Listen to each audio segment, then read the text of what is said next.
Éléonore, on fait l'appel. Allez. Voilà. Alors, Marie-Josée Allain, absente, a donné pouvoir à Bruno Maury. Éléonore Barthes, présente. Bruno Bérégaray, absent, a donné pouvoir à Carlos Bicot. Pierre Bertorello, absent, a donné pouvoir à Romuald Pons. Philippe Bory, Carlos Bicot, Pascal Bousquet, retardé. Sybille Cazot, Jean-Luc Chabozy, Maurice Combe, Philippe Coste, Claudine Dallery, absente, a donné pouvoir à Elisa Jouffreau, Joël Dolic, Florent Éveillard, Hervé Founefayas, Sandrine Fuster, Laurent Guerre, Elisa Jouffreau, Fabienne Joyeux, Bruno Maury, Elisabeth Michaud, absente, a donné pouvoir à Fabienne Joyeux, Philippe Plantade, Romuald Pons, Didier Robert, absent, a donné pouvoir à Arnaud Sigu, Alain Roux, Arnaud Sigu, Véronique Vidaleng, Nathalie Vellopoulet, retardé peut-être, voilà. Valérie Hued, retard certainement aussi. C'est bon? Allez. Tout d'abord, donc du coup, le procès verbal du 24 juin 2024. Est-ce qu'il y avait des questions? Enfin, tout avait été. Il y avait une modification, mais qui a été faite. Oui, sur ce PV, il y avait une modification. Comment? Philippe Bory, donc on reprend. Je disais que sur ce PV, il y a eu une seule modification, ce qui est quand même un record. Et donc, persévérons. Voilà. Je profite d'avoir le micro simplement pour évoquer, suite à nos rencontres. Alors, on va d'abord juste passer au vote, et après, si vous voulez, je vous donnerai la parole, il n'y a pas de souci. Donc, pas de problème. Donc, qui vote contre? Qui s'abstient? Donc, le procès verbal est accepté. Monsieur Bory. Oui. Donc, je disais donc, suite à notre... Monsieur Bory, toujours. Suite à notre rencontre avec vous, là, par deux fois, un certain nombre de points sont restés sans réponse. Je vais en citer deux. Un sur l'espace d'expression sur le bulletin d'information, d'avoir un respect des proportions liées au résultat du vote et non pas au nombre d'élus, qui fait que, de par la loi électorale, la représentativité est minorée et ne respecte pas, je dirais, la proportionnalité, contrairement à l'intitulé du vote. Et deuxième sujet, concernant le règlement intérieur, sur lequel figurent des articles qui ne sont pas corrects, puisqu'ils ne respectent pas le cadre, et certains sont à modifier. Donc ma question, c'est est-ce qu'il faut vous adresser un courrier sur chacun des points, rester en suspens afin d'avoir une réponse claire, ou est-ce que là, vous avez pu prendre le temps de regarder et de réfléchir et de nous répondre peut-être en direct, sinon en direct dans les jours prochains?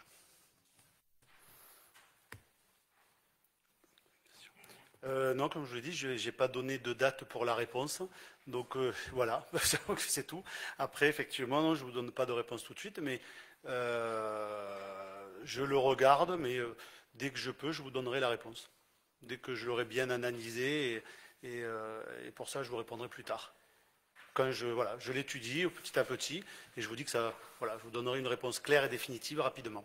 Ouais. Je m'y engage en tout cas. Le mot rapidement me convient, oui. Ça va. Alors, les décisions. Donc, nous avons 4 décisions. Une qui concerne l'occupation du domaine public pour l'installation d'un food truck sur la zone Euro-Nord.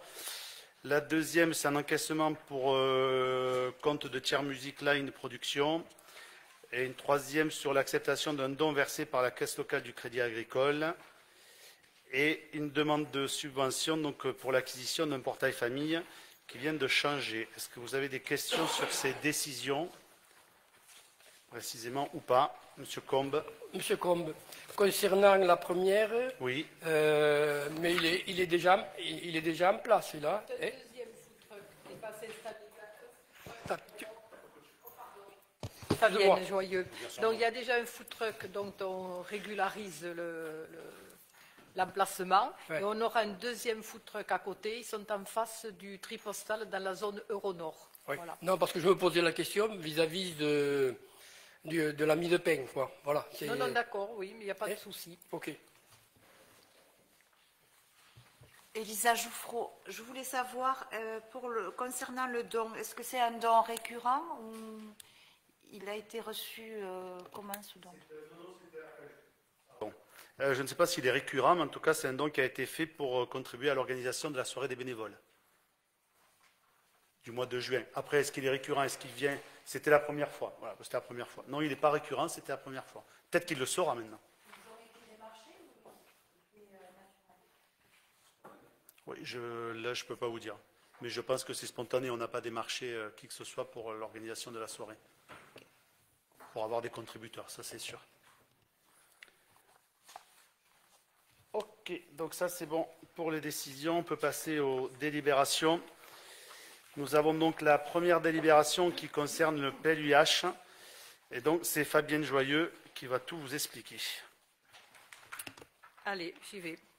Donc, tout d'abord, je tiens à remercier mes 2 collaboratrices qui ont œuvré sans relâche et m'ont aidé dans ce travail de longue haleine et très technique. Je dis un grand merci à Corinne, un grand merci à Julie. Je remercie également les services de Toulouse Métropole qui nous ont accompagnés dans l'élaboration du PLUH. Merci à Mariette Pouget. Comme je l'ai expliqué longuement en commission urbanisme, nous avons travaillé ce PLUH secteur par secteur et par parcelle. J'ai également précisé que nous avons essayé de conserver autant que possible l'esprit de notre commune. Donc, sur la délibération, je vais vous prendre les grands points et je vous les expliquerai si vous avez des questions à me poser. Par délibération en date du 2 février 2022, le Conseil de la métropole a prescrit la procédure d'élaboration du plan local d'urbanisme intercommunal qui tient lieu de programme local de l'habitat PLUIH. Ce document d'urbanisme intercommunal vaut également plan local de l'habitat. Le PLUH est établi pour une période de 2025 à 2035. Il s'agit d'un document vivant qui évoluera en tant que besoin jusqu'en 2035. Rien n'est figé donc. Le PLUH a été élaboré en étroite collaboration avec l'ensemble des élus, des techniciens des 37 communes. Nous avons eu 8 séminaires, 4 conférences. La collaboration avec les communes s'est également déroulée de manière continue avec de nombreuses rencontres, notamment pour fixer les orientations communales du programme d'orientation des actions PAO pour l'habitat et des orientations d'aménagement et de programmation OAP. Nous n'en avons aucune sur la commune. Le Conseil de la métropole, dans sa séance du 20 juin 2024, a arrêté le bilan de la concertation, puis il a arrêté le projet du PLUIH. Le PLUIH fixe un objectif d'accueil pour la période 2025-2035 de 90 000 habitants, soit 9 000 habitants supplémentaires chaque année en moyenne. Le PADD, qui est le projet d'aménagement et de développement durable, fixe également un objectif chiffré de réduction de la consommation d'espace d'au moins 50% par rapport à la consommation d'espace observée au cours des 10 années précédant l'arrêt du PLUIH. Et l'analyse entre 2013 et décembre 2023, soit les 10 années précédant l'arrêt du PLUH, indique que 963 DENAF, c'est des espaces naturels, agricoles et forestiers, ont été consommés à des fins d'urbanisation. Cela implique une enveloppe maximale de 480 hectares pouvant être ouverts à l'urbanisation dans le PLUIH pour les années 2025 à 2035. Ci-dessous sont détaillées les principales ambitions du PADD. Il y a d'abord la trame verte et bleue qui est un élément fondateur du projet métropolitain. Cette trame, pour vous l'expliquer sans aller plus loin, nous avions des espaces boisés classés Et ce sont tous ces bois que vous voyez en haut de la commune, à partir de chez Renault, qui constituent pour nous la trame verte et bleue. Bleu, c'est pour l'ERS, et verte, c'est pour les bois. Nous avons maintenu une agriculture durable de proximité. Nous avons protégé les sols en inscrivant dans la trajectoire du zéro artificialisation nette ce qu'on appelle le ZAN. C'est l'application de la règle climat et résilience de la loi. Nous renforçons le lien entre urbanisme et mobilité.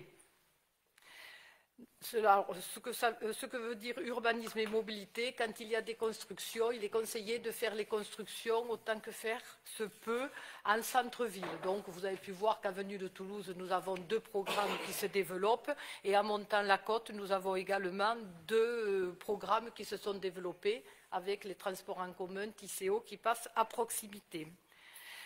Faire de la proximité une réponse au quotidien des habitants afin d'offrir un cadre de vie, encourage la mixité des fonctions et protège l'artisanat et le commerce de proximité. Ce que nous avons fait, c'est que tous les commerces, avenue de Toulouse, place du Castellet, à la Barthe, au petit centre commercial de la Mouline, nous avons protégé tous ces commerces de manière à ce que quand ils se vendent, il n'y aura pas de l'habitat mais du commerce.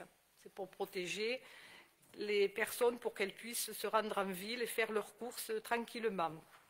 On a veillé à la qualité urbaine et environnementale des opérations, c'est-à-dire que chaque fois qu'un promoteur, remarquez qu'en ce moment je n'en vois plus, tous les promoteurs qui sont venus précédemment ont été reçus individuellement plusieurs fois et nous avons travaillé avec eux les programmes de manière à ce que les personnes qui habitent puissent profiter du confort et de la tranquillité. Ensuite, en plus sur ces programmes, nous avons profité du PLUIH pour agrandir les espaces verts. Voilà. Nous avons davantage protégé l'habitant, qu'il ne se retrouve pas enclavé dans du béton, des espaces verts. Nous avons renforcé la vitalité des territoires économiques. Alors les territoires économiques, c'est entre autres, puisque les 2 autres zones industrielles, artisanales sont à saturation, c'est la zone économique du Tavernier.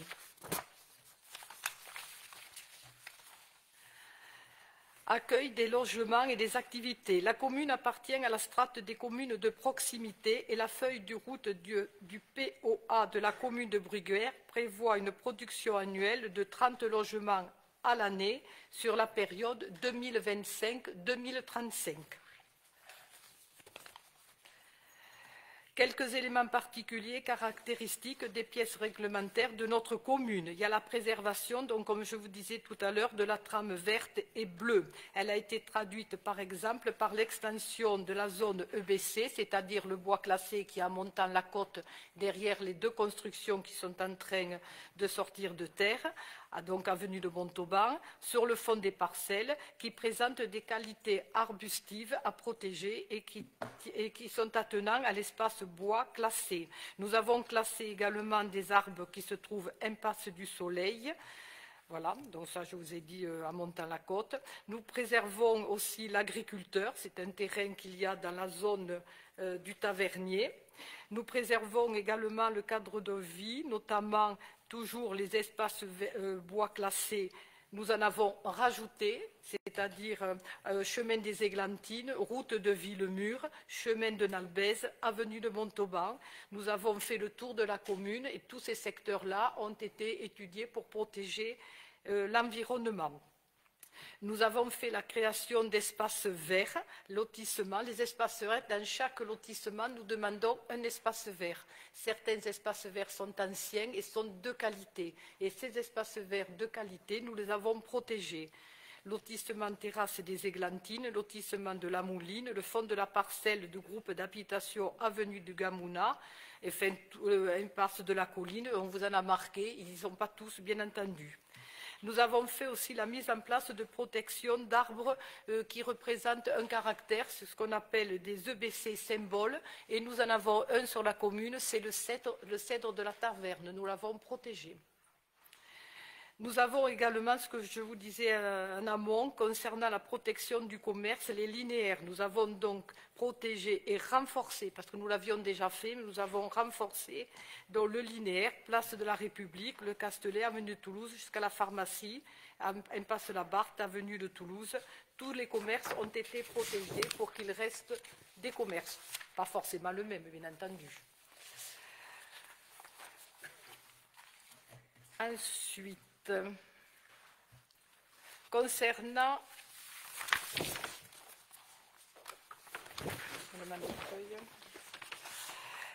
concernant la cohérence urbanisme-mobilité a été traduite à travers l'augmentation de l'emprise au sol de la zone UM7. UM7, c'est ce qu'on donne sur les étiquettes. Chaque parcelle a une étiquette et sur notre commune, il y a 2 étiquettes UM7 qui couvrent pratiquement l'ensemble de la commune, sauf l'avenue de Toulouse qui est distinguée et qui porte l'UM2.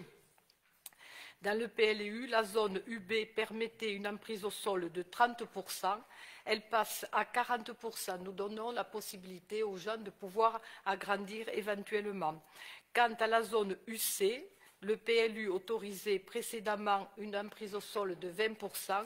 Aujourd'hui, ce sera une emprise au sol de 40%. Voilà.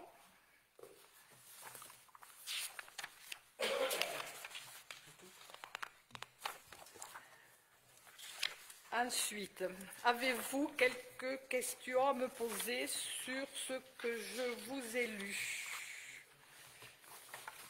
Monsieur Bory, Monsieur Combe. Oui, tout d'abord, je sais qu'on a parlé à la commission concernant, on avait une OAP sur la ferme à route de Gratentour, là, donc ça, on a dit que c'était terminé, hein, si j'ai bien compris. Tout à fait. Ensuite, par contre, on n'a pas parlé, il y avait la construction d'une résidence senior. Où c'est qu'on en est de ça, de la résidence? Parce qu'il devait y avoir 110 logements, éventuellement, à faire dessus, par rapport à ça. Est-ce que c'est dans le projet où c'est abandonné, étant donné qu'on va passer à 30 logements par an? C'est pour ça. Alors, en ce qui concerne la résidence senior, ça ne rentre pas dans l'habitat, puisque c'est pour des seniors. Ce n'est pas calculé de la même façon par la préfecture, puisque ça rentrerait, ça serait décompté, certains comme des logements sociaux, mais pour personnes, pour des seniors, pour des personnes âgées. Provisoirement, le permis est accepté depuis 1 an et demi, 2 ans, mais un promoteur n'aurait pas trouvé de société susceptible de venir gérer cette résidence senior, donc ils sont toujours en prospection. On n'en sait pas plus aujourd'hui. Après, on a parlé aussi à la commission par rapport à la briqueterie, zone protégée, d'après ce que j'ai compris. Hein? Tu parles des bâtiments de la briqueterie? Oui, l'emplacement, l'ensemble de la briqueterie, hein, parce que c'est quand même grand, donc voilà. Hein. C'est parce qu'on a une vue par rapport à ça, la métropole a une vue là-dessus ou... Non, pas du tout, mais ce sont des bâtiments qui ont un caractère et c'est ces bâtiments que nous avons protégés. D'accord. Ok, merci.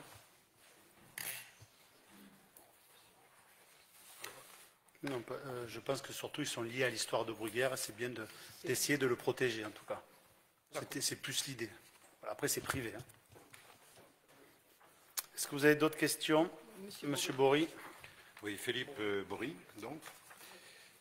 Je voulais avoir quelques précisions en termes de détails sur l'aménagement du parc de Xeraco, puisque plusieurs projets avaient été envisagés lors des dernières élections. Au cours du mandat ces dernières années, il avait été évoqué des possibilités de transfert du boulodrome sur la Mouline. Enfin bon, il n'y avait que des hypothèses, semble-t-il, et j'aimerais savoir comment ça se traduit sur le PLU-IH, d'autant plus qu'on n'a pas eu nécessairement, y compris en commission, semble-t-il, eu loisir d'avoir une visibilité sur les plans, notamment. Enfin, j'y reviendrai tout à l'heure. Alors, concernant le terrain de Xeraco, vous connaissez la loi climat et résilience qui a fermé l'intégralité de tous les terrains, que ce soit des terrains de privés ou des terrains appartenant même aux mairies. Malgré tout, nous avons essayé d'obtenir dans les 480 hectares que la métropole a pu récupérer, essayer d'avoir un petit peu de parcelles.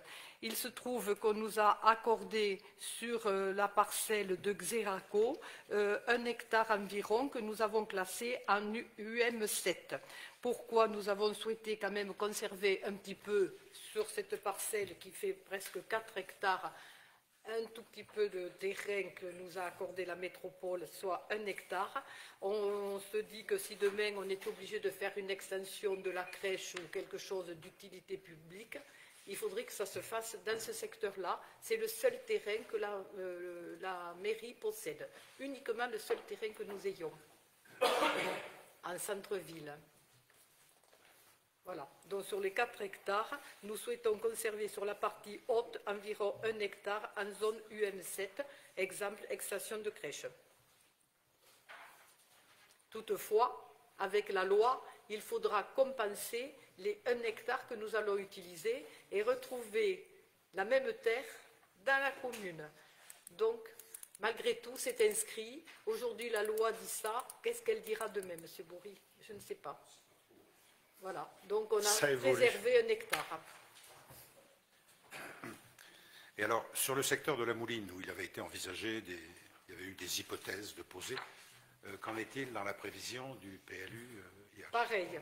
Le terrain est devenu donc un ENAF. Là aussi, nous avons travaillé très serré avec la métropole pour essayer d'obtenir sur les 3 hectares, d'essayer de conserver quelque chose. Si il venait à se faire, je ne sais pas, c'est un futur, un transfert éventuellement du boulodrome, je dis bien éventuellement. Le boulodrome pourrait se faire à l'intérieur, mettons, du complexe, et nous pourrions éventuellement, je dis bien éventuellement, avec les 5000 mètres carrés qui nous ont été dédiés par la métropole, qui est en UIC1, UIC1 c'est d'intérêt public, là on peut y faire un parking et on peut y faire éventuellement des gradins et éventuellement un terrain de rugby, je ne sais pas. Voilà.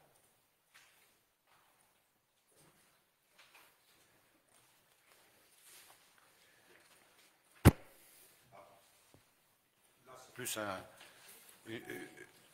Philippe Bory. Par rapport à ce PLUIH, sa préparation, qui est en cours depuis un certain nombre, on va dire, d'années, hein, depuis son annulation, il a été relancé. On a attendu quand même il y a 15 jours pour avoir une commission urbanisme pour qu'il y ait une première et dernière concertation au sein du conseil municipal avec les représentants élus à cette commission. Par ailleurs, je n'ai pas, sauf erreur de ma part, je n'ai pas eu connaissance de réunions avec les habitants en amont hein, du bilan qui a été déterminé au fil du travail qui a été fait dans chaque commune. Certaines communes ont fait un travail de concertation avec leurs citoyens, avec leurs habitants. Ici, non. Donc, la question se pose quant à l'information et l'association des personnes, des habitants, à l'élaboration de ce PLU quand même qui détermine les 10 prochaines années en termes de développement et de l'urbanisation de la commune. De même, on n'a eu aucun travail préparatoire avec les conseillers municipaux avant même ce vote.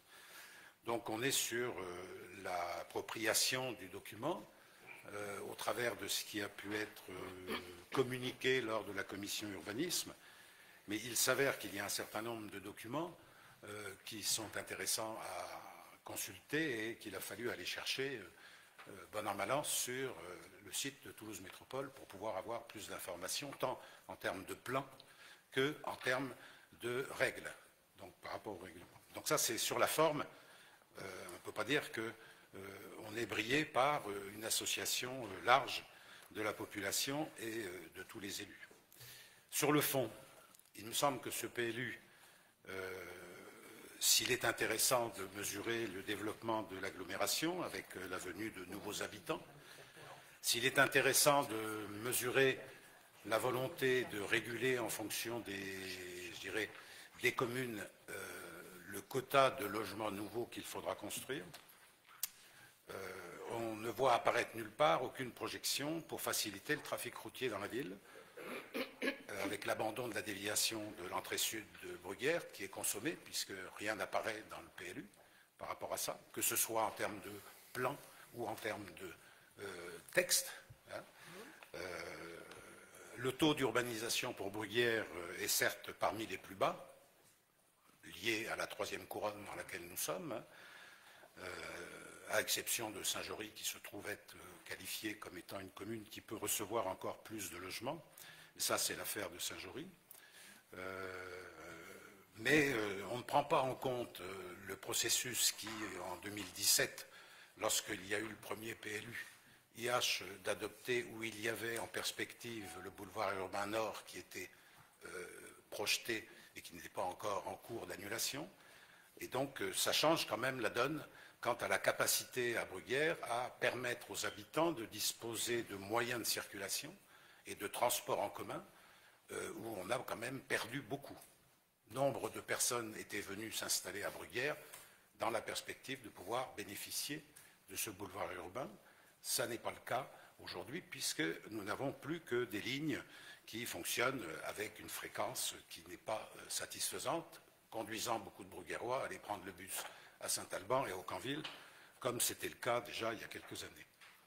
Donc, on serait tenté, au niveau des élus de l'opposition, de demander une réduction supplémentaire au nombre de logements annuels qui nous est fixé, en l'absence de cette desserte adaptée en transport en commun. L'adéquation urbanisation-mobilité n'est pas tout à fait au goût du jour pour notre commune, qui est située au grand nord de l'agglomération.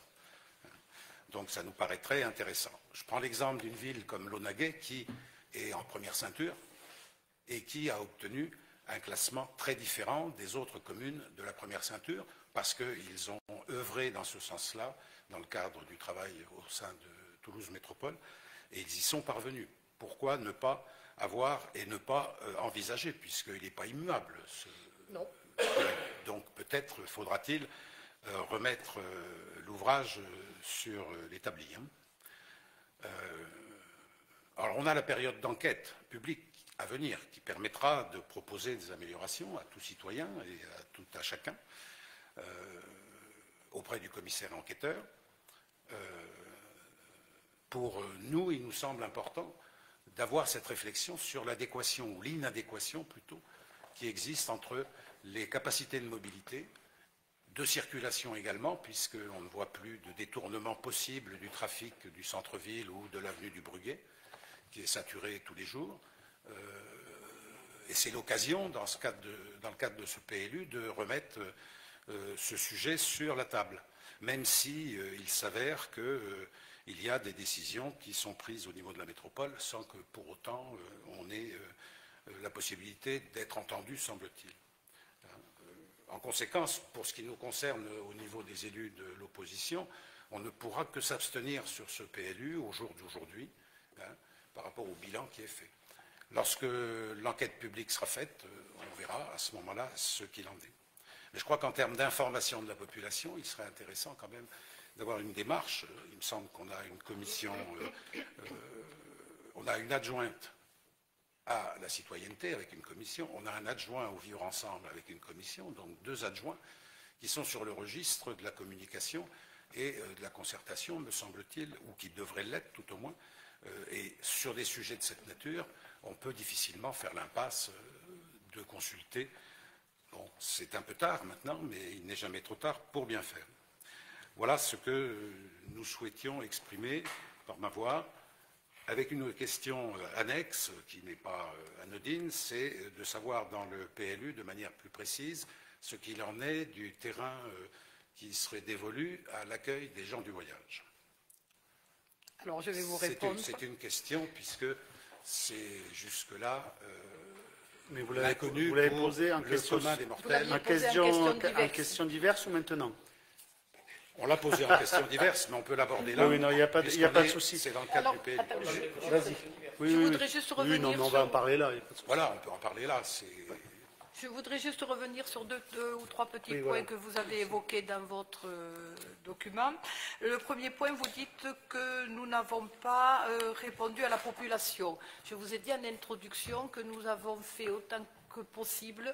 Nous n'avons pas modifié la structure de la commune. Au contraire, nous avons donné davantage de possibilités à la population d'agrandir ou éventuellement de diviser leur terrain, puisque ce que demande la loi, et pas la commune forcément, de la densification, densifier et ne pas s'étaler.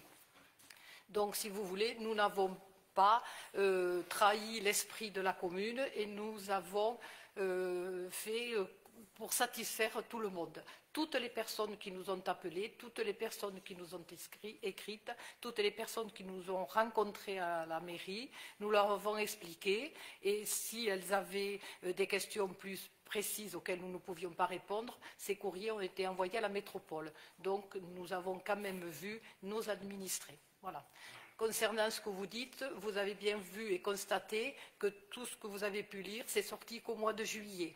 La métropole l'a mis sur son site au mois de juillet. Donc, avant juillet, je ne pouvais pas faire grand-chose. Après, il y a eu le mois d'août. Et c'est pour ça que dès que nous sommes arrivés en septembre, j'ai présenté à la commission, un petit peu plus élargi que ce que je vous ai dit ce soir, mais je pense que M. Combe a dû vous retracer l'intégralité de la commission. Et nous vous avons envoyé à votre demande et immédiatement tous les documents. J'ai bien précisé à Maurice aussi qu'il pouvait venir, comme vous, monsieur, à mairie pour qu'on puisse vous expliquer éventuellement ce qui aurait bougé. Mais il y a peu de choses qui ont bougé. Au contraire, on a donné plus de possibilités aux administrés. Concernant le terrain des gens du voyage, vous connaissez très bien la situation depuis le mois de décembre. Nous avons fait le tour de la commune. La métropole, puisque c'est une compétence métropolitaine, est venue plusieurs fois sur la commune vérifier tous les terrains qui seraient disponibles ou qui auraient des possibilités, sachant que la commune, c'est ce qu'on nous a demandé les administrés, nous n'avons pas de terrain. Voilà, nous n'avons pas de terrain. Si on avait un terrain, bien évidemment, on l'aurait positionné sur un terrain appartenant à la commune. Donc, on sera obligé de se positionner, la métropole, pas la commune, de se positionner sur un terrain privé. Or, le terrain privé qui a été retenu, c'est le terrain qui est impasse de Toulouse, au fond de l'impasse du Tavernier. C'est le terrain qui appartient à la famille Duquesne. Voilà. Sachant que de part et d'autre, il y a l'ancienne ferme de Madame Duquesne et de l'autre côté, il y a un groupe de 3 maisons, la famille Valerio.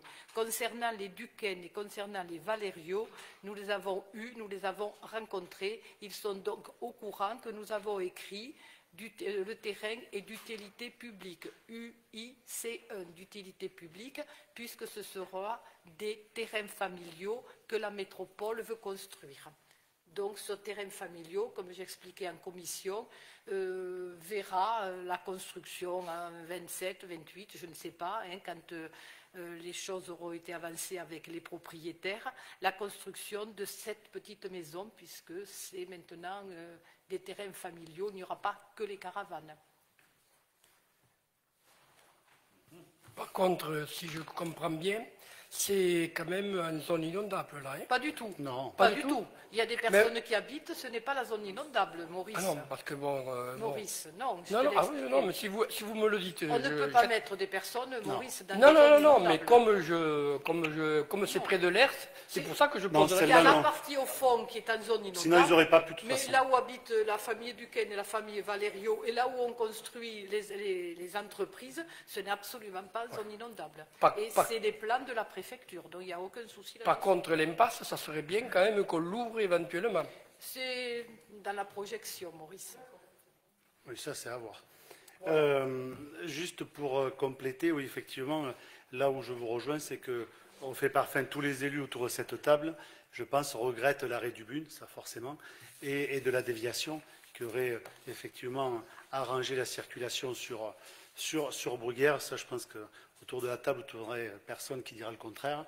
Après, ça ne nous empêche pas d'y travailler quand même au quotidien. Vous parliez des lignes de bus, oui, on y travaille aussi continuellement, pas tous les mois, mais on y travaille aussi, à ce qu'on améliore les fréquences, à ce qu'on crée des lignes. C'est pas simple, c'est un combat on va dire, quotidien, mais petit à petit, on avance. Effectivement, il n'y a pas de solution miracle pour améliorer la circulation, mais ça, effectivement, ça peut en faire partie, forcément, et on n'a pas besoin du PLUH pour forcément y travailler largement.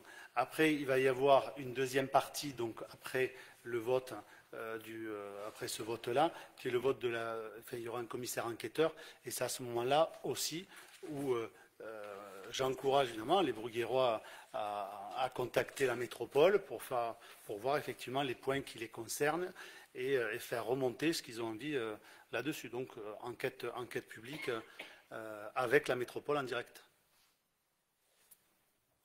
Voilà.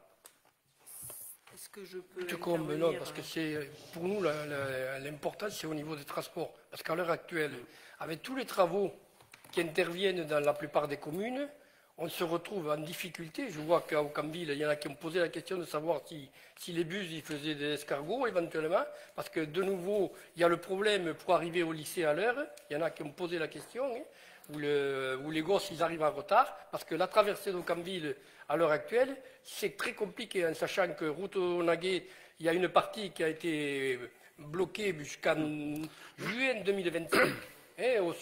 Pour aller au Justement, Sable. ils améliorent la voirie, je crois. Voilà, d'accord. Mais ça sera le cas ici aussi. Ici, il y a des projets aussi sur la voirie, dans le but d'améliorer la voirie et la sécurisation de certaines voies. Et c'est pour ça que moi, je pense fortement qu'à l'époque, quand il y a eu le BUM, aujourd'hui, ça nous éviterait d'avoir ce problème-là. Éventuellement, s'il y avait eu le BUM. Voilà, je sais bien. Je suis le premier à le regretter. C'est pour ça qu'on travaille sur le transport en permanence aussi. Moi, j'entends le fait de dire qu'on le regrette, c'est pas faute d'avoir mis en avant cette problématique de l'abandon larvé, puisque ça a été progressif, avec un accord tacite de notre commune, avec la majorité de la métropole, pour dire, bon, le BUM terminé. Je pense que c'est... Non, il y a eu un processus judiciaire dessus. Il n'y a pas eu la métropole qui a décidé... Alors, j'étais... Forcément pas au courant de tout, mais ce n'est pas la métropole qui a décidé d'enlever le BUM. Il y a eu une procédure judiciaire qui a fait que, effectivement, ça a été annulé quand même. Oui, non, mais pendant les 4 années, à partir du moment où il y a eu un recours d'habitants de l'Aunaguet pour remettre en cause cela, on ne peut pas dire qu'il y a eu une mobilisation très forte au niveau de la métropole pour dire, bon, on essaye de régler le problème avec ceux qui ont posé le recours pour pouvoir maintenir le BUM. Non, ça vous engage, mais ça, je ne suis pas d'accord dessus, parce que je pense que tout le nord toulousain attendait le BUM, que ce soit notre commune ou les autres communes. Après, bon, si vous pensez qu'on n'a pas fait assez, peut-être, mais je ne pense pas. Je pense que tout a été fait pour le conserver. Après, il y a eu une procédure, ils l'ont gagnée, soit, voilà, on se range derrière d'une problématique privée qui empêche effectivement un projet public. Il y a des lois à respecter, bon, ça a été le cas. Mais bon, dire qu'on n'a pas été mobilisé, je ne pense pas. Je pense que la métropole n'a pas fait les choses à moitié pour que le BUM ne voit pas le jour. Je ne pense pas. Non, ils l'ont fait complètement. Et je veux rajouter un point, les propriétaires réclament leur terrain. Comme le BUM est tombé, les propriétaires rachètent... Non, mais vous dire que nous, on les aurait conservés, les propriétaires récupèrent leur terrain. Pascal ? Oui, Pascal Bousquet. Pascal Bousquet, donc adjointe à la citoyenneté, puisque M. Bourri nous permet de faire un petit aparté sur la citoyenneté. Donc je voulais effectivement dire que ce sujet n'avait pas été porté à la commission de la citoyenneté, puisqu'on a fait 3 commissions jusqu'à présent sur citoyenneté vivre ensemble, dont vous avez eu certainement les comptes rendus, puisqu'Elisa est parmi nous. Mais sur ce point-là, les travaux étaient déjà bien engagés pour pas aller, nous, de notre côté, sur ce thème du PLUH. Il y en aura bien d'autres, et vous l'avez vu, on est en train d'en porter d'autres. Donc, effectivement, on travaille ardemment à la concertation citoyenne et à la participation citoyenne. On s'est d'ailleurs formé avec les services administratifs sur ces sujets-là, et on aura l'occasion certainement de se retrouver. Merci. Et ces thèmes-là seront peut-être abordés sur d'autres rendez-vous de la commission. C'est bon, on peut le passer aux voix, pas d'autres questions. Donc, qui vote contre, qui s'abstient? Donc, 4 abstentions. Donc, c'est voté. Merci beaucoup. Après, nous avons 2 délibérations qui concernent le syndicat Bassin-Herse-Giroux. La première, c'est pour acter effectivement la sortie de Toulouse Métropole au 1er janvier 2025. Donc ça, c'est pour la première. On doit effectivement, normalement, délibérer. Oui, non, c'est l'autre. Je pensais qu'il y avait un vote, mais c'est sur l'autre. Donc du coup, est-ce que vous avez des questions sur celle-là, sur la sortie de la métropole? Sinon, je le passe aux voix. Monsieur Bory. Oui, la sortie de la métropole de ce syndicat intercommunal, hein, du bassin Herse-Giroux, au-delà de ce qui est écrit dans la délibération, ce qui serait intéressant, c'est, puisque nous avons dans notre conseil le président ou l'ancien président, je ne sais pas où ça en est au niveau du syndicat. Si, vous aurez la réponse après. On l'aura après, je pense.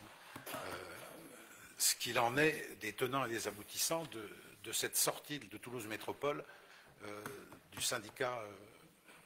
C'est marqué sur la délibération, c'est qu'ils ont décidé de se retirer du syndicat et ils vont exercer eux-mêmes la compétence GEMAPI sur leur territoire. Oui, oui.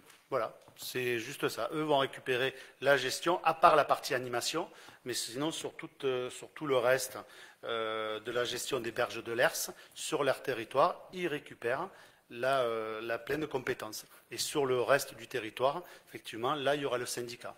C'est tout. Eux ont souhaité sortir ce qui veut dire que sur le territoire de la métropole, oui, c'est-à-dire les 37 communes, et celles qui sont concernées par le bassin, bien sûr. Oui, voilà, celles qui sont concernées par les 37. Mais les communes qui sont concernées, oui. Toulouse Métropole va assurer oui. les compétences oui. de prévention des inondations et de gestion. La compétence, oui, totale, sauf la partie animation. C'est pour animation, ça que la deuxième délibération est là, parce qu'effectivement, la commune va rester sur le syndicat, parce qu'il y reste une partie animation. Quand je dis animation, c'est information au public. Nous, par exemple, quand on a des classes qui vont sur les berges aussi, voilà, c'est ça la partie animation, on s'en occupe. Voilà. Ah oui. Oui. La délibération d'aujourd'hui, M. Bory, c'est pour acter la sortie. Oui, Philippe Lantande, pardon. C'est pour acter la sortie, et ensuite il y a toutes les modalités de sortie qui seront ensuite à travailler, hein, c'est-à-dire l'aspect financier, voilà, le nombre d'élus, la présidence, tout ça viendra par la suite. Et là, on a un processus de sortie qui ira peut-être jusqu'à février, mars, avril 2025. Voilà. Donc là, toutes les villes, comme la nôtre aujourd'hui, comme l'a fait la métropole, et comme va le faire la ville de Toulouse dans la semaine prochaine ou cette semaine, c'est juste d'acter la sortie. Voilà. Sur les modalités, encore, on n'est pas tout à fait en phase d'accord. Il y a des enjeux financiers qui sont colossaux, hein, on parle de millions d'euros. Donc voilà, j'ai 3 réunions dans la semaine, je viens de recevoir mon calendrier juste de sortie et de réunion. Voilà, le processus, c'est juste aujourd'hui de dire on est d'accord sur la sortie de la métropole parce qu'il y avait un désaccord entre la GEMA et l'API. La métropole veut exercer la GEMA et l'API dans sa totalité, c'est-à-dire les inondations. Et le syndicat et tous les EPCI et toutes les villes adhérentes, il y en a plus de 100, hein, ça va jusqu'à l'Aude, souhaitaient que la GEMA, par rapport à des accords financiers, la métropole fait peur au niveau financier et au niveau des travaux. Et il y avait, les ratios étaient trop élevés, et avec le SICOVAL, on n'était pas tout à fait en phase sur les pourcentages. Donc là, on a conclu avec tous ensemble sur une grosse réunion au SICOVAL de se séparer et de rester rien que les villes avec l'animation, pour l'instant, celles qui le souhaitent. Ça sera encore le souhait des villes et des conseillers municipaux. Et voilà. Mais ça sera dans un deuxième temps, parce qu'il y a des lettres d'incidence, voilà. Il y a le préfet qui doit intervenir, donner un avis. Il faut une continuité de territoire pour conserver les 60-70% de l'agence de l'eau, des aides. Voilà. Alors, tout ça, c'est compliqué. Je ne vais pas vous faire un débat ce soir. Voilà. Simplement, monsieur le maire vous demande d'acter la sortie. Et après, on verra si cette sortie se fait ou pas. Parce qu'il y a toute une procédure derrière qui est loin d'être évidente. Voilà. Merci. Non, mais là, si on acte la sortie, si je vous écoute bien, ça veut dire qu'elle est actée. Donc, il ne s'agit pas d'y revenir.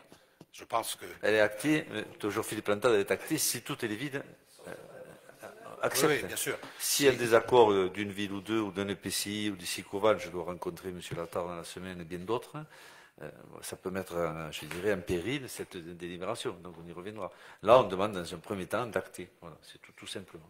Voilà. Après, il faut s'interroger sur les conséquences qu'il peut y avoir sur le bassin Hers-Adour de la sortie de Toulouse Métropole, qui constitue un espace et un nombre de communes non négligeables par rapport à ça. L'Hers et l'Adour ne s'arrêtent pas aux limites de Toulouse Métropole. Mais après, Philippe Plantade, après, si vous voulez, il y aura des conventions qui seront faites pour une continuité des territoires, pour que les travaux puissent se faire avec Vive. On va détourner un lac. Voilà, il y a tout ça, ça va continuer. Donc il y aura des conventions qui seront faites à partir du moment où la métropole sera sortie. Mais la ville de Toulouse va rester. Et après, il y aura une quinzaine de personnes qui travailleront dans un service bien spécialisé pour entretenir les rives et les DERS et autres. Voilà, ça se met une structure en place, hein, ça va venir. Ça se fera, je dirais, doucement et tranquillement. Le but, c'est pas de l'abandonner, Ouais, au voilà. contraire. On n'est pas là, on ne sort pas mal fâché, on sort en essayant d'accompagner au mieux, d'une part, la pérennité du syndicat et le fait de pouvoir faire des travaux, notamment à Castelginès. C'est extrêmement urgent sur le pont. Voilà. Donc, si on veut faire ces travaux dans des temps, je dirais, normaux, il faut impérativement que la métropole prenne, le relais. Voilà. Merci. OK. Donc, je vais le passer aux voix. Donc, on est dans une certaine incertitude pour l'instant quant au devenir de la gestion du bassin Hers-Adour. Non, c'est eux qui vont s'en occuper, il n'y a pas d'incertitude. Qui s'abstient? 4 abstentions. Qui vote contre? C'est voté. Je vous remercie. Deuxième délibération concernant le syndicat bassin Air-Giroux. Considérant que la commune de Bruguière est membre du syndicat, qui est un syndicat mixte assurant plusieurs missions d'intérêt général relatives à la gestion de la rivière Hers et de ses affluents. Considérant la volonté de la municipalité de proposer une modification dans les élus désignés comme délégués pour le syndicat, étant rappelé que doit être désigné donc un délégué titulaire et un délégué suppléant. Considérant la possibilité laissée par le Code général des collectivités territoriales de ne pas procéder à la désignation par scrutin secret, dès lors que tous les élus présents en sont d'accord. Donc je vous propose, moi, de désigner M. Philippe Plantade comme délégué titulaire et M. Romuald Ponce comme délégué suppléant, et de savoir si vous êtes d'accord pour voter à main levée ou si vous voulez à tout prix le faire en bulletin secret. À main levée, je vous remercie. Donc qui s'abstient? 4 abstentions. Qui vote contre? Donc qui vote pour? Le reste, on est d'accord. OK, donc délibération est votée. Je vous remercie. Alors, un peu de ressources humaines. Donc, la délibération suivante est une délibération classique que l'on prend en fait chaque année, qui permet en fait de remplacer des agents en cas d'absence. Alors après, tout dépend évidemment de l'absence, ça peut être de la maladie, mais ça peut être autre chose aussi. Puis tout dépend un peu des services. Vous avez, on a essayé de faire une liste. Est-ce que vous avez, vous, des questions sur cette délibération qui va nous autoriser à recruter des agents contractuels pour remplacer des agents publics momentanément indisponibles? Monsieur Combe. Ça concerne combien d'agents finalement sur la ville? Vous avez un chiffre à nous donner là? Combien ça concerne? Non, c'est justement, c'est au cas où il y aurait des absences à venir. Ah non, non, c'est pas pour des absences en cours. Ah, c'est pour nous donner, c'est pour nous donner l'autorisation à partir d'aujourd'hui, sur l'année, de pouvoir remplacer pour tous ceux qui seront absents et de pouvoir le faire. Il faut, en votant cette délibération, vous m'y autorisez. Voilà.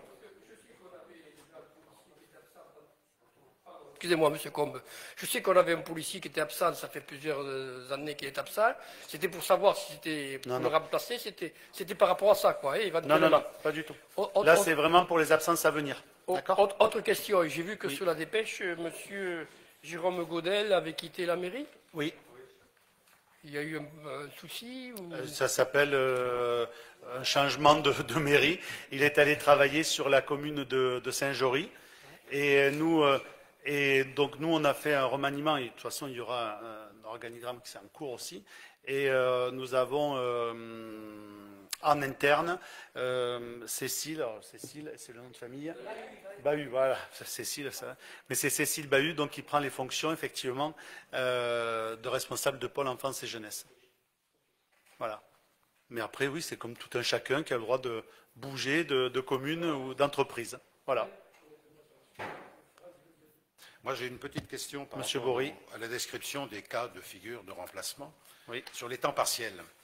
Le temps partiel étant un droit pour le fonctionnaire, ça peut être programmé et on peut avoir la possibilité d'embaucher à temps partiel une personne titulaire et non pas avoir un remplaçant pour couvrir le temps partiel. Donc je me posais la question si pour tous les temps partiels, on n'est pas en mesure de combiner 2 temps partiels. En tout cas, c'est pas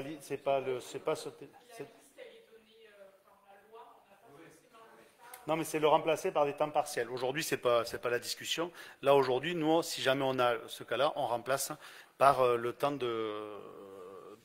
d'absence. Voilà. On n'est pas là. On n'a pas prévu de mettre quelqu'un en temps partiel en plus. S'il y a un temps partiel sur la commune, c'est que le service en a besoin. Voilà. Il n'a pas besoin de plus. Ça peut être à la demande du fonctionnaire qui demande à travailler à temps partiel. Ah oui, mais ça, c'est autre chose. On a ce cas de figure et il est intéressant de pouvoir combler par quelqu'un qui peut être à temps partiel tout en étant titulaire. Mais ça, tout dépendra de... Oui, tout dépend. Ça dépend. Ça dépend de la durée. Si par exemple un temps partiel lié à la garde d'un enfant... Ça dépend de la durée. Bon, après, de toute façon, ça c'est au cas par cas et ça on le voit par rapport au service. Le but, c'est pas de désorganiser le service si effectivement il y a besoin d'une personne qui part pour un temps partiel. Ensuite, nous avons aussi une autre que l'on prend régulièrement aussi, c'est l'autorisation... Ah pardon, excusez-moi, ça à chaque fois je l'oublie. Donc qui s'abstient? Qui vote contre? Je vous remercie. Autre délibération donc sur l'autorisation pour le recrutement d'agents contractuels sur des emplois non permanents pour faire face à un besoin lié à un accroissement saisonnier d'activité pour l'année 2024-2025. C'est habituel aussi, on le fait généralement au mois de septembre. Le but évidemment, c'est de nous autoriser et nous permettre de recruter lorsque nous avons des besoins saisonniers, que ce soit sur les centres ou par exemple le service technique. Prends un exemple, si sur l'été ou au printemps il y a plus de tontes, voilà, si le service, pour ne pas le mettre en danger, on va dire, on prévoit de recruter des agents contractuels pour permettre effectivement le bon fonctionnement du service. Vous avez des chiffres qui sont proposés, évidemment, c'est pas... des chiffres, on n'est pas là pour prendre 45 postes, c'est pour nous permettre, effectivement, non, c'est au fur et à mesure, et petit à petit, on prend sur ce panier, on va dire. Mais ce n'est pas 45 postes d'agents d'animation, 45 postes d'adjoints techniques ou 2 postes d'agents administratifs. C'était la question, Monsieur Combe? Monsieur Combe, oui, c'était la question parce qu'il me semblait que ce n'étaient pas les chiffres qui avaient été annoncés l'année dernière.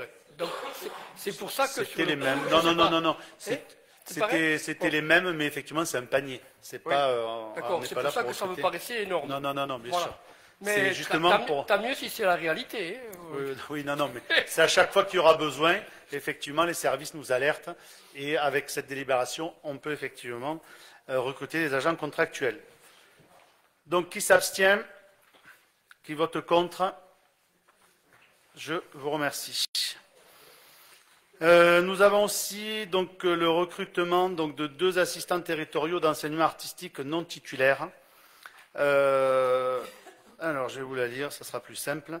Considérant que les emplois de chaque collectivité sont créés par l'organe délibérant de la collectivité et qu'il y appartient de fixer l'effectif des emplois nécessaires au bon fonctionnement des services, il convient de recruter aujourd'hui donc 2 assistants territoriaux d'enseignement artistique spécialisés non titulaires à temps non complet pour assurer les cours de batterie et de trompette au sein de l'école de musique pour l'année 2024-2025.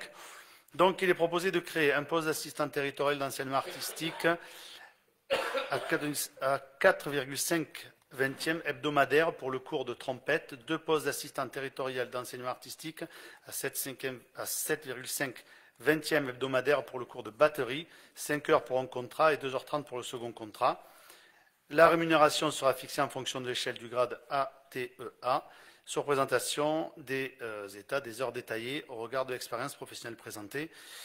Donc il est proposé au conseil municipal de recruter ces 2 assistants et de charger Monsieur le maire de la détermination des niveaux de recrutement et de rémunération des candidats retenus selon la nature des fonctions concernées, leur expérience et leur profil, et d'autoriser Monsieur le maire à signer tous les actes liés à ces recrutements et donc de prévoir à cette fin une enveloppe de crédit au budget. C'est effectivement suite au forum où nous avons eu donc des candidatures supplémentaires. Et donc, avec c'est ça, hein, Bruno, nous avons pu effectivement, on peut se permettre effectivement de recruter ces 2 postes-là pour aujourd'hui arriver à 190, 191 élèves sur l'école de musique. Voilà, c'est un complément, mais il fallait attendre le forum pour savoir effectivement si on avait des inscrits ou pas supplémentaires sur ces 2 instruments. Monsieur Bory. Concernant l'école de musique, quelle est la part d'agents titulaires? Sur les enseignants, ben, ils sont... Titulaires? Oui, parce qu'ils ils sont 6. Et... Il y a 3 contractuels à partir de cette délibération, ils sont 7, je crois, titulaires. 7 ouais. Oui, non, il y a plus de titulaires aujourd'hui. Ça, c'est vraiment pour amener un complément. Donc, qui s'abstient, qui vote contre? C'est voté. Je vous remercie.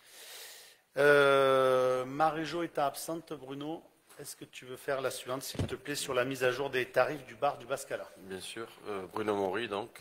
Mise à jour des tarifs du Bascala, vu le Code général des collectivités territoriales, vu le catalogue des tarifs tel qu'annexé à la présente délibération, vu l'avis de la commission culture en date du 27 août 2024, considérant la nécessité de mettre à jour les tarifs appliqués au bar du Bascala pour prendre en compte l'évolution des coûts d'achat des différents produits proposés, pour intégrer de nouveaux produits et notamment pour proposer de nouvelles gammes de vins, il est proposé à l'Assemblée délibérante d'adopter la grille tarifaire suivante. Donc les softs, l'eau plate, le café, le thé, le snack, les confiseries, les plateaux tapas, bière pression, les bières ou cidre en bouteille, les verres de vin, rouge, blanc, rosé et les verres de blanc moelleux. Il est proposé que cette grille tarifaire soit applicable dès que la présente délibération devient exécutoire. Il est proposé au conseil municipal d'adopter les nouveaux tarifs tels que proposés ci-dessus qui deviendront applicables dès lors que la présente délibération deviendra exécutoire. D'autoriser monsieur le maire à arrêter le prix par décision de certains produits dans la limite mentionnée dans la présente délibération. D'autoriser monsieur le maire à signer tout document permettant l'exécution de la présente délibération. Voilà. On augmente un petit peu les prix parce qu'on a changé un petit peu les gammes de produits. Donc du coup, on remet un petit peu à jour les prix du bar du Bascala. Est-ce qu'il y a des questions par rapport à ça? Rien de spécial. Qui s'abstient? Qui vote contre? Je vous remercie. Suivante, donc la mise en place d'une gratuité pour l'accès à la médiathèque ludothèque pour certains organismes ou institutions. Oui, on continue donc. Vu le Code général des collectivités territoriales, vu le catalogue des tarifs tel qu'annexé à la présente délibération, vu l'avis de la commission culturelle en date du 27 août 2024, considérant que l'accès à la médiathèque et ludothèque de la commune est possible contre le paiement d'un abonnement annuel ou à titre gratuit pour les enfants bruguérois, étudiants et demandeurs d'emploi, considérant la nécessité, dans une volonté de faciliter l'accès à la lecture au plus grand nombre et de favoriser le travail partenarial avec les parties prenantes du territoire et d'élargir la gratuité, il est ainsi proposé un accès gratuit aux établissements suivants. Les établissements scolaires situés sur la commune, le CESAD, service d'éducation spéciale et de soins à domicile situé sur la commune, l'association Lire et Faire Lire, les instituts médico-éducatifs IME, tout autre établissement dont l'action a un impact direct ou indirect sur la commune, travaillant autour de la lecture, du handicap et de l'inclusion mixité sociale. Il est proposé au conseil municipal d'élargir le dispositif de gratuité aux établissements précités, d'autoriser monsieur le maire à signer tout document permettant l'exécution de la présente délibération. Pareil, est-ce que vous avez des questions par rapport à ça? Donc je le passe aux voix. Qui s'abstient et qui vote contre? Je vous remercie. On change de secteur sur l'enfance et jeunesse, donc avec la modification du règlement intérieur des structures enfance et restauration scolaire. Carlos Bico. Alors, comme on l'a vu plusieurs fois lors des commissions enfance et jeunesse, on s'est doté donc d'un nouveau logiciel métier. C'est un logiciel de gestion qui va entraîner bien sûr une évolution donc au niveau du règlement intérieur. Donc je vais vous énumérer un petit peu on va dire les principales modifications du règlement, vu qu'on les a vues plusieurs fois en commission et avant l'été d'ailleurs, et on a laissé le temps justement aux élus de pouvoir également nous informer s'il y avait des choses à modifier. Donc, considérant que les principales évolutions concernent donc le règlement intérieur sont les suivantes. Le règlement intérieur concerne uniquement les structures enfance et cantines scolaires. Le règlement intérieur de la structure jeunesse est dissocié dans un règlement propre et exclusif à cette structure. La mise en place d'un système de prépaiement pour toutes les familles. L'accès aux services est conditionné donc à la réservation et au paiement anticipé de la prestation. Donc ça, c'est une évolution importante. Cela permet de garantir aussi de respecter un taux d'encadrement, ce qu'on a vu aussi pendant la commission. L'instauration ou maintien de possibilité de certaines sanctions lorsque les familles ne respectent pas les délais d'inscription prévus dans le règlement. Alors, au début de la construction de ce règlement, nous avions envisagé aussi des pénalités financières qui ont été enlevées, comme on vous a informé par mail, puisqu'on a aussi sollicité la CAF pour avis. Et la CAF nous a conseillé vivement d'enlever ces sanctions financières et de rester sur une graduation de sanctions. Donc on a effectivement entendu la CAF sur ce sujet-là. Donc les familles qui ne s'inscrivent pas ou qui s'inscrivent en dehors des délais pour la restauration scolaire reçoivent une majoration financière de 5 €, ça on l'a laissé. Donc ça, on pouvait le faire. Sur les services en dehors de la cantine scolaire, les familles ne respectant pas les délais peuvent être sanctionnées selon une échelle qui dépend de la fréquence. Donc un avertissement oral, un avertissement écrit par mail, un avertissement par courrier et une exclusion temporaire, voire une exclusion définitive. Les paiements en chèque emploi-service sont acceptés, donc les CESU, à hauteur de 200 € par mois. Voilà les principales donc, modifications du règlement intérieur. Considérant qu'il convient de préciser que la signature du règlement intérieur par la famille est une obligation et une condition donc nécessaire pour l'ouverture des accès au logiciel, permettant donc la réservation et le paiement des prestations. Est-ce que vous avez des questions? J'ai une question. Si de manière exceptionnelle, ça arrive une fois, la famille est sanctionnée? Alors, comme on vient de le dire, on a gradué les sanctions. Donc là, on va prévenir soit par mail, soit par téléphone, parce que ça peut être un oubli, il y a un nouveau logiciel. Le temps que ça se mette en route aussi, il est tout à fait normal, effectivement, d'être indulgent et d'accompagner aussi les familles, comme on l'a évoqué lors des commissions. Ok, merci. Monsieur Philippe Bory, une simple petite remarque, puisque ayant participé au travail de la commission, effectivement, la réaction de la CAF paraît assez logique par rapport à la capacité ou non de sanctionner financièrement. Mais ma remarque porte sur la rédaction même de la délibération, sur les services en dehors de la cantine scolaire, les familles ne respectant pas les délais, etc., etc. Ça a été précisé dans le règlement intérieur, c'était la procédure de convocation en mairie de la famille, et ça serait intéressant de le voir apparaître dans la délibération, ce qui n'est pas une sanction, mais qui est, je dirais, une mesure de prévention, puisqu'on l'avait, et ça figure dans le règlement intérieur d'ailleurs. Et j'aurais trouvé intéressant que ça puisse figurer, parce que là on est sur une rédaction où on est sur la graduation de sanctions. Après, oui. Avertissement, avertissement, avertissement, exclusion, exclusion. Voilà. Et il me semble que l'étape, moi, sur laquelle j'avais pu intervenir, et tout le monde en était d'accord, sauf erreur de ma part, c'était de pouvoir faire figurer dans la délibération le fait que le maire, donc la commune, le maire peut demander et convoquer pour avoir un peu plus d'éclaircissement sur les raisons qui font qu'il y a difficulté, ce qui peut être objectif parce que financièrement c'est compliqué, puis qui peut être aussi objectif parce que les gens sont négligents. On va dire ça pour être gentil. Donc, je propose que dans la délibération, on puisse ajouter cet élément.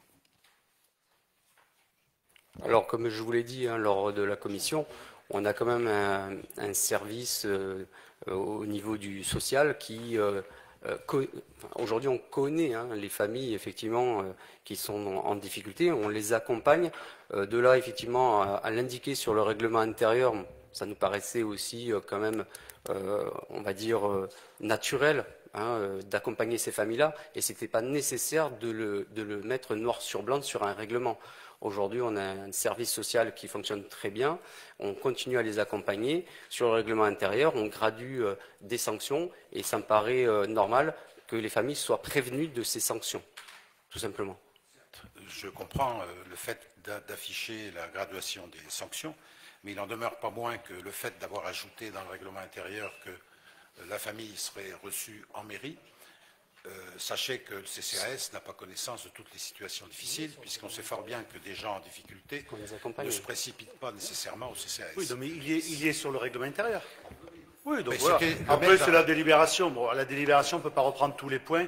À partir du moment où elle est effectivement... C'est pas formulé on aurait de la pu même reprendre façon. un de ces points. Mais en tout cas, il est dommage qu'il n'y ait pas ce point qui est une démarche positive. Oui, vous l'avez signalé, mais il sera sur le règlement intérieur, et à mon avis, ça c'est le plus important.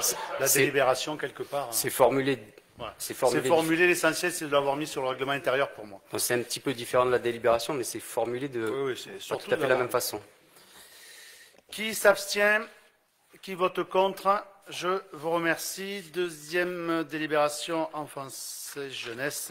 Cette fois-ci, c'est Éléonore pour la modification du règlement intérieur de la structure jeunesse. Alors, Éléonore Barthes, comme l'a précisé Carlos précédemment, le nouveau logiciel va entraîner une évolution des pratiques qui doivent être retranscrites dans le règlement intérieur de la structure. Alors, considérant que les principales évolutions concernent le règlement intérieur sont les suivantes. Tout d'abord, le changement de désignation de la structure qui devient Cap Jeune désormais et non plus le Point Jeune. Oui, c'était voté, voilà, par les jeunes justement. C'est eux qui ont choisi.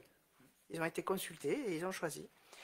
Alors, le règlement intérieur concerne uniquement cette structure. Le règlement intérieur des structures enfance et cantines scolaires est dissocié dans un règlement propre et exclusif à ces structures. En revanche, le règlement intérieur de la cantine scolaire s'applique aux usagers fréquentant ce service. Voilà, donc, les 3 points. La mise en place d'un système de prépaiement pour toutes les familles. L'accès aux services est conditionné à les réservations et au paiement anticipé de la prestation. L'instauration ou maintien de possibilités de certaines sanctions lorsque les familles ne respectent pas les délais d'inscription prévus dans le règlement, comme cité précédemment. Les paiements en chèque emploi service universel, CESU, sont acceptés dès lors qu'ils sont versés d'avance sur le compte de la famille. Le montant maximum versable est de 200 € par mois. Considérant qu'il convient de préciser que la signature du règlement intérieur par la famille est une obligation et une condition nécessaire pour l'ouverture des accès au logiciel permettant la réservation et le paiement des prestations. Il est proposé au Conseil municipal d'approuver les termes du règlement intérieur tel qu'annexé à la présente délibération, d'autoriser Monsieur le maire à signer tout document nécessaire à l'exécution de la présente délibération. Très bien, merci pour ces modifications du règlement. Pas de problématique là-dessus. Qui s'abstient, qui vote contre? Je vous remercie. Nous pouvons passer donc à Monsieur Philippe Coste pour un peu de SDEG et la rénovation de l'éclairage public, donc cette fois-ci de la base de loisirs. Oui, donc Philippe Coste, cette délibération arrive pour faire la réalisation donc de la 3e phase sur la base de loisirs au niveau des candélabres et des bornes basses qui sont encore sur le terrain. Donc, vu la demande de la commune en date du 17 juin 2024 concernant la rénovation de l'éclairage public de la base de loisirs, le SDEG a réalisé l'avant-projet sommaire suivant. Alors, c'est la dépose de 16 bornes basses existantes. Je vous passe les numéros. La fourniture est pose de 11 ensembles d'éclairage public composés chacun de mâts cylindro-coniques d'une hauteur de 5 mètres supportant une lanterne routière équipée d'une lampe LED 22 watts avec abaissement de puissance, construction d'un réseau souterrain d'éclairage d'environ 250 mètres. Cette opération a été conçue en vue d'installer un éclairage public respectueux de l'environnement et de la biodiversité, conciliant économie d'énergie, maîtrise des dépenses publiques et réduction de la pollution lumineuse. Les technologies les plus avancées en matière de performance énergétique seront mises en œuvre et permettront une économie sur la consommation annuelle d'énergie d'environ 87%, soit 908 € par an.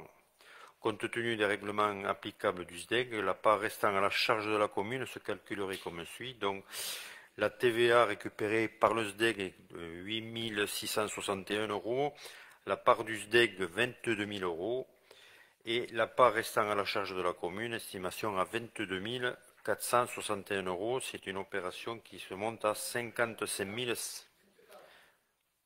24 461. Je ne sais pas ce que j'ai dit. Bon. Donc, pour un total de 55 122 €. Avant de planifier ces travaux correspondants, le SDEC demande à la commune de s'engager sur la participation financière. Voilà, donc comme je dis, c'est la troisième phase et la dernière sur la base de loisirs. Et on va récupérer donc l'éclairage complet sur cette base, puisque ces bornes basses qui actuellement ne marchent pas. La deuxième phase, ça c'est juste information, la deuxième phase, ils ont du retard. Ils devaient le faire au mois de juillet. Je leur avais demandé de le faire avant la fête, mais ils ont eu un gros problème de matériel. Donc ça devrait être fait incessamment sous peu, puisqu'ils l'ont reçu maintenant, le matériel. Donc la deuxième phase va se faire, et là, la délibération, c'est pour réaliser donc la troisième phase. Voilà. Des questions? Donc on le passe aux voix. Qui s'abstient? Qui vote contre? Je vous remercie. Et on va profiter de M. Coste pour le rapport d'activité du SDEG.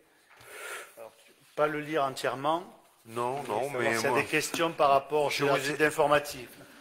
Normalement, c'est après, mais on peut le faire là, tant qu'il a la parole.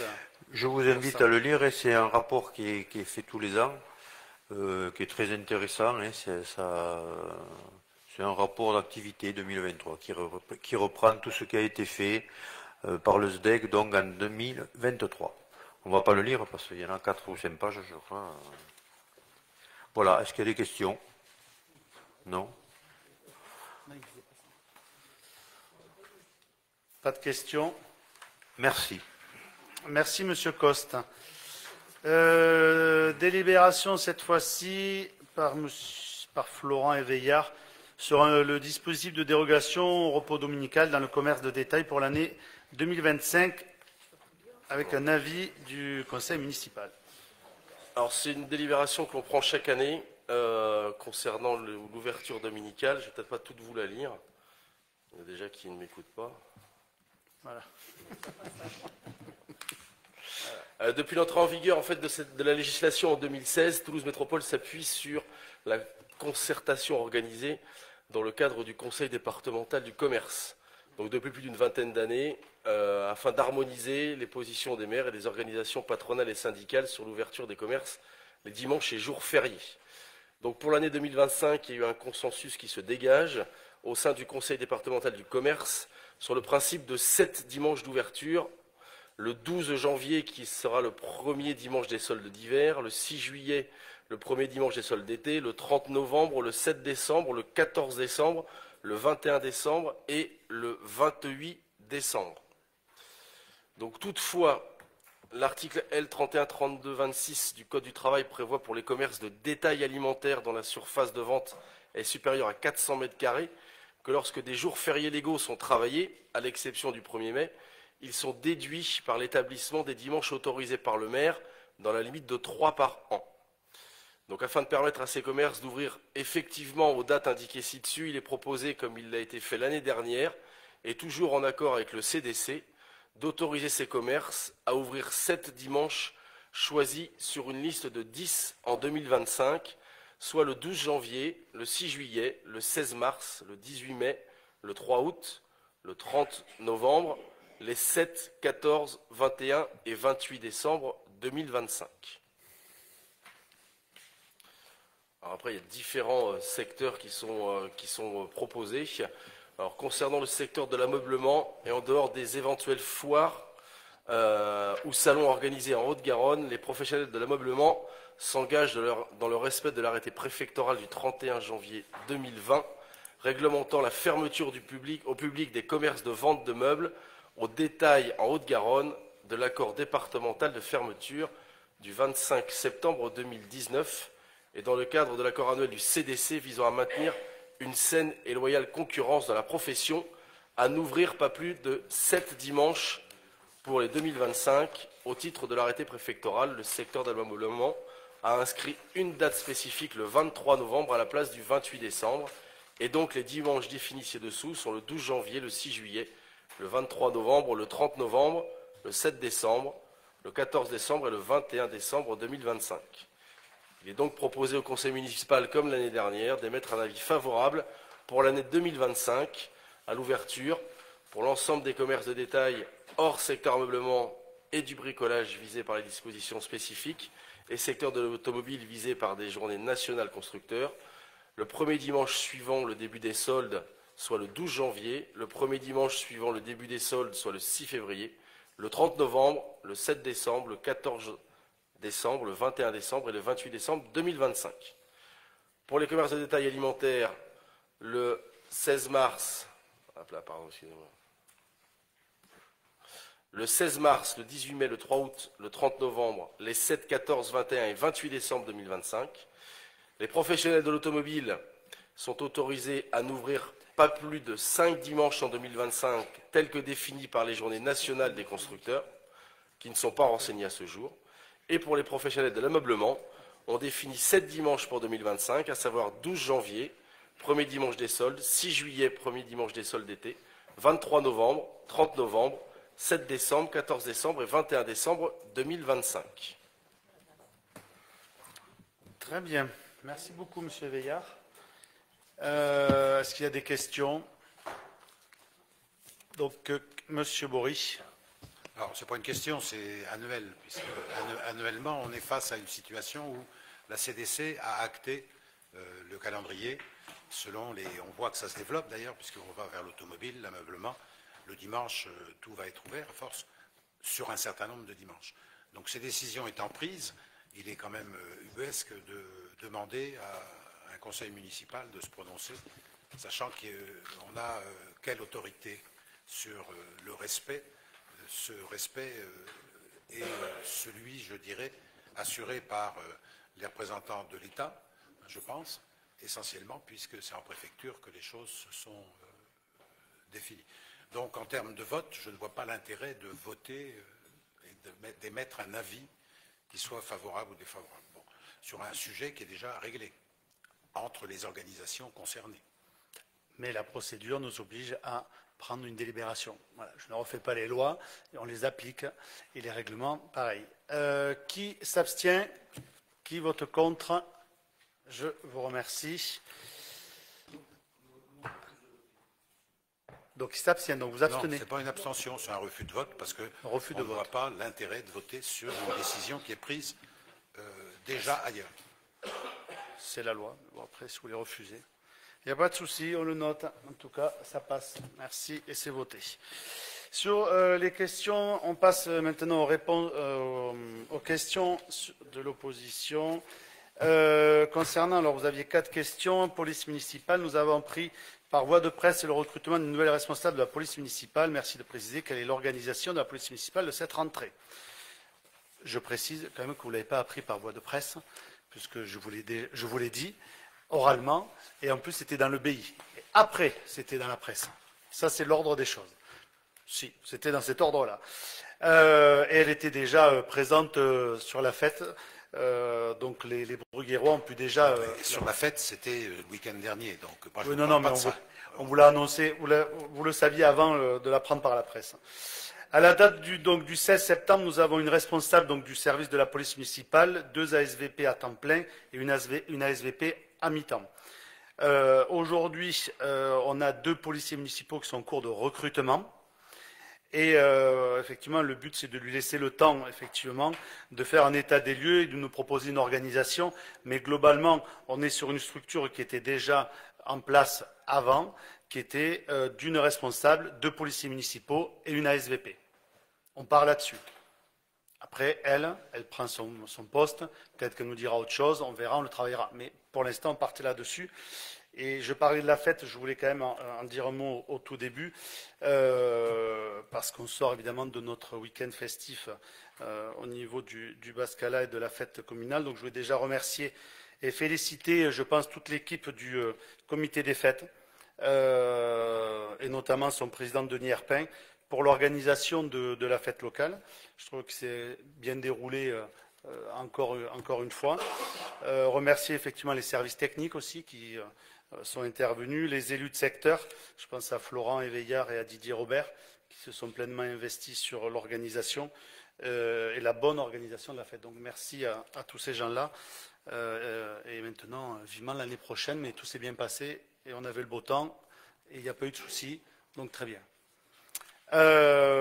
Sur l'aire d'accueil des gens du voyage, vous avez une question, mais on y a répondu. Voilà, je n'ai pas plus d'éléments à vous donner. Alors oui, sur la visite des services et locaux communaux par les conseillers municipaux, l'engagement pris en 2020 par le maire d'organiser une visite des services et des locaux communaux pour les conseillers municipaux n'a jamais été tenu, malgré de nombreux rappels de notre part. Pouvons-nous fixer une date rapidement, d'autant plus que nous avons au sein de notre assemblée de nouveaux élus conseillers municipaux? Écoutez, oui, je m'engage effectivement, on va lancer cette visite-là, donc je ne sais pas encore les modalités, mais peut-être déjà envoyer une invitation à tout le monde et voir peut-être qu'il y a certains services que vous avez envie de visiter plus que d'autres. J'imagine peut-être la salle du conseil peut-être pas utile, mais voilà. Mais la mairie ou les centres, les écoles, les 4 saisons, généralement tout le monde peut-être l'a vu. Mais en tout cas, voilà, on va lancer ça et on le fait rapidement. Là, je vous rejoins là-dessus. Il n'y a pas de souci. On va vous recontacter et venir d'une date pour que tout le monde puisse le voir. Effectivement, il y a des nouveaux parmi nous, donc effectivement, ça c'est. On va l'organiser. Pas de souci. On a encore 2 ans, hein. 1 an et demi. On n'attendra pas 2 ans ni 1 an et demi. Rapport de la commission d'accessibilité. Depuis 2020, aucun rapport de cette commission n'a été présenté au conseil municipal alors que ce rapport doit être annuel.